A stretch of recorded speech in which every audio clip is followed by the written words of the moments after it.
Okay, lovely. So would you like to start out by introducing yourself and essentially the work that you did with Love Music Hate Racism, and if you could kind of like the importance behind Love Music Hate Racism?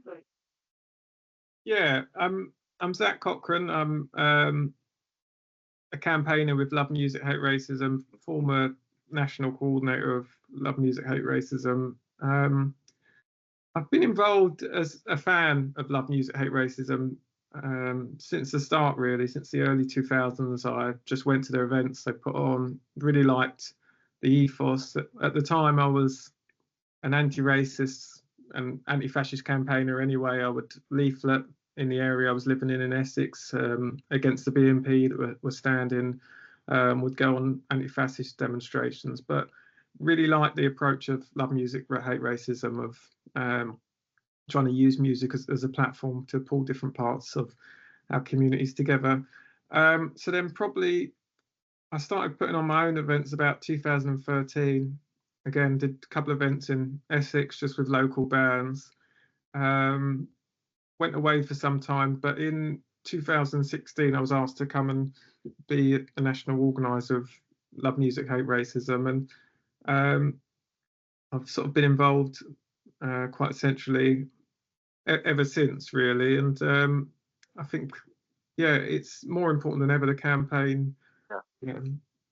Yeah. Do you have any, like, from your time with the organisation, do you have any particular highlights or any like strong memories in particular, any demonstrations, any events that stand out to you? Yeah, so a few things actually. Well, I'll come up with a couple. Barking, so in Parslow Park, we teamed up with the Barking and Dagenham Council to put a festival on in Parslow Park for 2 years, Love Music Hate Racism Festival. This was hugely significant. Barking used to be a target seat, is where Nick Griffin tried to be elected as the leader of the British National Party, tried to be elected as an MP. They've formerly had a base there. They really saw it as an area that they could grow a fascist organisation. So if you fast forward to 2021, 2022, to see a fantastic anti-racist festival happening in Parslow Park, again with a long history of the far right trying to organise in that particular area, that was extremely positive. We had Frank Turner, the Nova Twins before there. We had some Chris Dahl, an artist from South London, grime artist. So it's a real good mix over the 2 years of musicians. And of course, the other highlight, I was involved with bringing Love Music Hate Racism into the Notting Hill Carnival. I thought, where better to have a campaign group that uses music to tackle racism than in Notting Hill Carnival, which for me just really symbolises that ethos. It's, the roots of Notting Hill Carnival are anti-racist, and it uses music and culture as a way of making that statement. Yeah, lovely. That's great stuff. Do you kind of see a way that you can measure the success of an organisation like Love Music Hate Racism? Do you think there's any like takeaway or anything that you're doing that is producing stuff for the future? Like, what's your main takeaway or success from that kind of work? It's a very, very good question. I mean, I'll go further back than that. People look at Rock Against Racism, which was our predecessor organisation in the mid 1970s, and if you have to look at takeaways from that, people would say the National Front, the far right group at the time, were in a kind of insurgent form. They came just not far from Victoria Park in Tower Hamlets. They'd come third. They beat the Liberals into third place in the elections there, council elections. So a real threat at the time.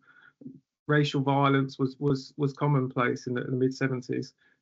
Their impact was to really start to perpetuate the decline of the National Front, and out of that, of pulling different genres of music together, pulling fans together, you could say it played a big part in genres such as two-tone music, of pulling reggae and punk together. So that's a very tangible effect of really the role Rock Against Racism played in the birthplace of multicultural Britain.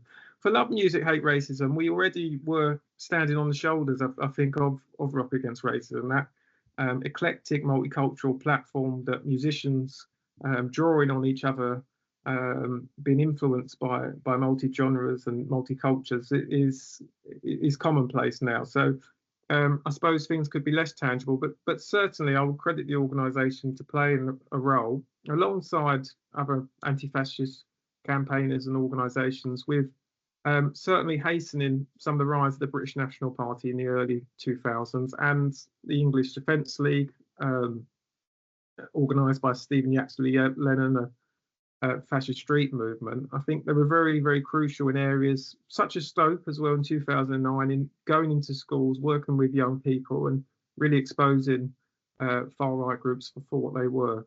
But of course, today the challenges are as great as they ever were. So I think our work is still cut out. Through my project, I am, like you said, you mentioned Rock Against Racism. I'm kind of linking the two. Do you almost see Love Music Hate Racism as like an evolution of Against Racism? I'm sure there's things you're doing differently than people were doing in the late 80s or late 70s. Like, how do you see the evolution of one to the other? Yeah, I think we have to look at that period, the mid to late 70s, as quite a historically specific time. What you had then was, from the early 70s, an economic slowdown. You had kind of organised labour movements who were winning concessions in the workplace, were starting to slow down as well. So many of, I suppose, working class people's tools they would for gaining concessions of the system were starting to decrease. We then start to see in this kind of time of despair, of an economic slowdown, of austerity, or increased racism. This probably started as early. I know Stuart Hall, the sociologist, talks about Enoch Powell's Rivers of Blood speech in 1968, really racist, anti-immigrant speech. By that, that was a starting point, really, with a racist offensive being pushed at a time when you had an economic slowdown. So these were quite key factors that were happening, influencing Rock Against Racism. So you had this generation of young people that were met with a very difficult economy. It's very difficult to find jobs. You have the far right growing and really a lack of future. I think in that time, and what Rock Against Racism was able to do to garner both black and white young people, they created a movement around the country. What started off with, no internet at the time, a letter in Enemy and Melody Maker, spiraled across the country. Got 500 responses to that initial letter on the PO box they put down. Certainly a cultural movement. In terms of Love Music Hate Racism, I wouldn't call this a movement. I don't think we are as big and as nationally significant as Rock Against Racism. But I do think we have been over the years an influential campaign. I mean, we've worked with at the time massive musicians. We've worked with just in the last 5 years, I suppose, Ed Sheeran, Stormzy, Dave. We've done interviews with in the early 2000s, the big grime bands, the Libertines, Kasabians, and many of the big indie bands. Sorry, many of the grime artists as well. That was a popular genre. So we can punch above our weight as an anti-racist campaign, but I don't think we're on the scale of being a cultural movement as Rock Against Racism was. Yeah, I think it's interesting because I see the two as intrinsically linked. Because if you think about the subject matter of your special songs from the late 70s, the social matter and the lyrics of those songs, and your grime artist in 2000, and even 2025, the subject matter of all these songs is the same.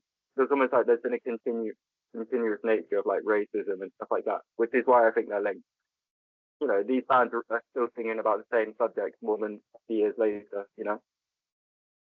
Absolutely. What we tried to follow, and we absolutely do follow, with the predecessors of Rock Against Racism.